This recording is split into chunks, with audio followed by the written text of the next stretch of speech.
So our first day here in California takes me to a place where I've been itching to come and do some exploring. The Mojave Desert is just thousands of square miles worth of desert, and a lot of that desert is just nothing but what you see right there. But there are some cool places to check out along Interstate 15, and that's what we're going to do today.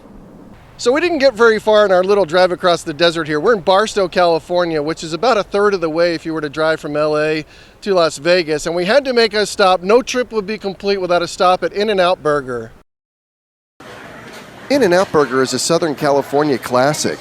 Founded in 1948 in Baldwin Park, California, there are now over 300 locations throughout the Southwest and as far east as the Texas Panhandle. The service is fast and friendly, and the food is delicious.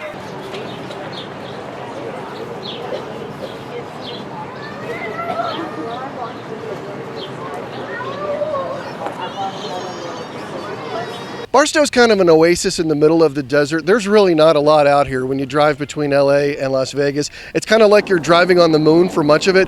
But as you look around here, this is kind of, I hate to call it a tourist trap, but it's a nice place to stop, get some gas, get something to eat. We have a Starbucks here and an IHOP, and it's really just kind of a big bustling community in the middle of nowhere.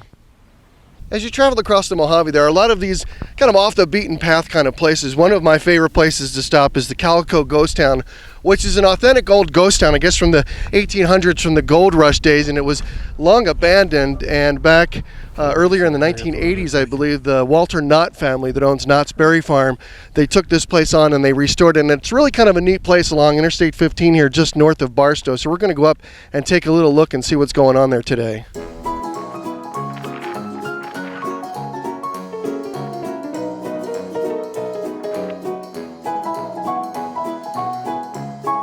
So tell us what you got going on here today. Okay, it's a sport of fast draw. It is actually the fastest sport known to man, really. We have to draw the gun, cock the gun, and fire the gun because it's a single action firearm, and we have to hit our target within less than 1 second. Wow, that's pretty fast shooting. Yeah, it's not too bad. That's not too bad. So, but I've trained people. Dave's a relatively new shooter, and it took him over. He was shooting over a second, but right now he's shooting under a second. How long you been shooting? Today. That's it, huh? You're getting well. You're very much improved in the time you've been shooting. Well, that's awesome. How about you? How long you been shooting? Since 72. Wow. Who's the faster shot here? Well, I've been shooting longer. So you got experience on your side, huh? Yeah, a little All right. experience. All right. What's your name? Georgiana. What are we shooting here? You shooting not regular Powder. No, just black powder. Okay. That's it. It's enough to break those balloons. The black powder kind of gives us a little spray, and the black powder will break the balloon. There's a timer stopper behind the balloon. As soon as the balloon is popped, it triggers the stop, and then it goes to the clock, and it tells how fast we're shooting. Well, I guess things have changed here at Old Joe's Saloon. It must be a dry town now. Guess it really is a dry town. Not so good for Harry. Emily's dream job is to be an actress. Let's see what the fortune-telling machine predicts for her future.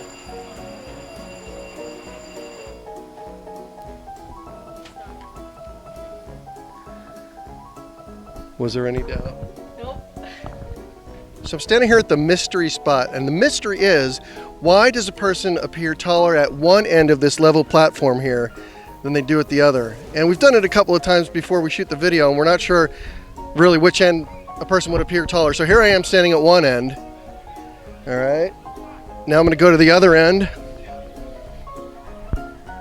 And I'm not sure if you can tell if I'm taller or fatter or what's going on at this end, but I don't know if we've solved the mystery or not.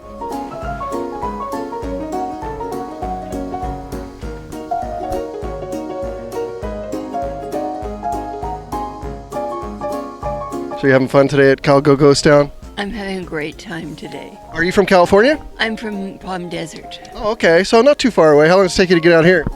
Oh, well, we just came from Las Vegas. Oh, so you're taking the scenic route then, I guess, huh? Yes, we are. Yeah, well, we can have better weather out here today. It's been, Beautiful day. isn't it really nice? Yeah, it's gorgeous.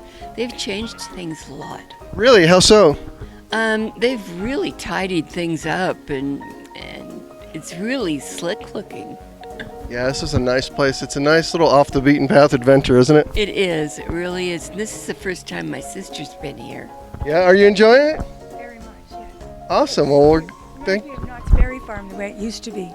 yeah, oh yeah, the old town, the old Western Knott's Berry Farm, huh? Yeah, that's right. You know, there's a lot of really interesting real estate here in San Bernardino County, but I think one of the most recognizable houses that you'll ever find out here, especially up here in the desert, is the Calico Bottle House. And these are all old bottles, thick ones too, all the way through. If you look inside, it goes right through to the mouth of the bottle on the other side.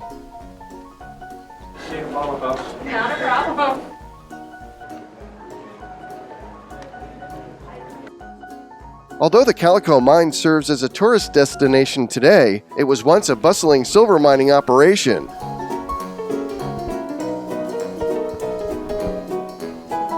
The coolest thing about coming into the mine is that even though it's probably 80-something degrees outside, it's getting kind of hot out there, it's comfortable. It's got to be 70 degrees in here. It feels beautiful. At the height of its silver production in the mid-1880s, Calico had its own Wells Fargo office and even a telephone and telegraph service. So this is the home of the Mulcahy brothers who staked their claim here, and I gotta say, while they probably worked really hard in this mine, the weather is pretty good in here.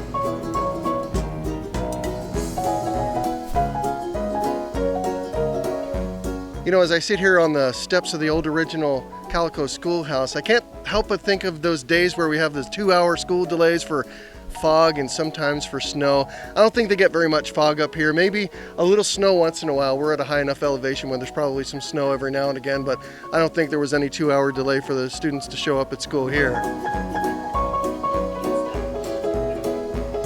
So we're taking a little ride on the Calico and Odessa Railroad. It's going to take us, I believe, deep down into the mine here in just a couple minutes. This is going to be really cool.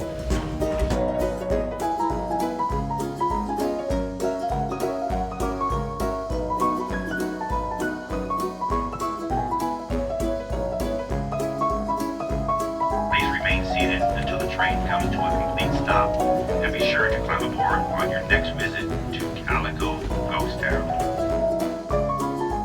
I'm standing in what was once the Chinatown area of the Calico Ghost Town. You can see the ruins of what was once some types of structures, assuming they were houses or something.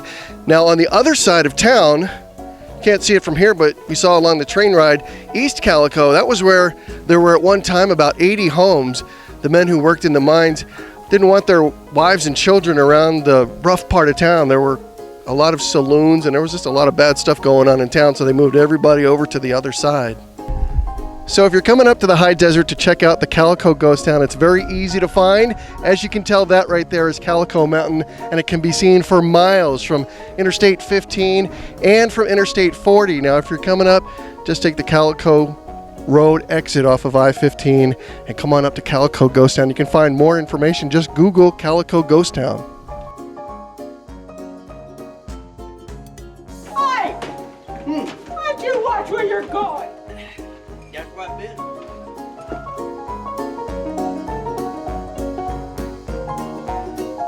There's got to be at least $5 in there, I'll bet you, between them dimes and a few pennies and quarters and stuff like that.